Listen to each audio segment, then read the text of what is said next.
This tutorial shows you how to install the TikTok MCP to Claude Desktop. To do so, visit the GitHub repo of the TikTok MCP and click on Releases.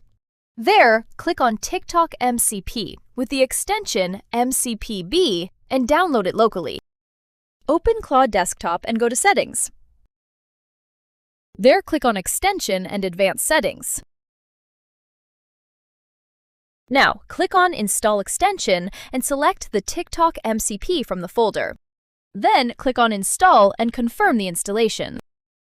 Now, you are prompted to enter the TikNeuron MCP API key. To do so, visit tikneuron.com and sign into your account. Then, click on TikTok MCP and copy the TikTok MCP API key. Paste this key in Claude Desktop. Make sure to enable the extension so you can use it on your next chats.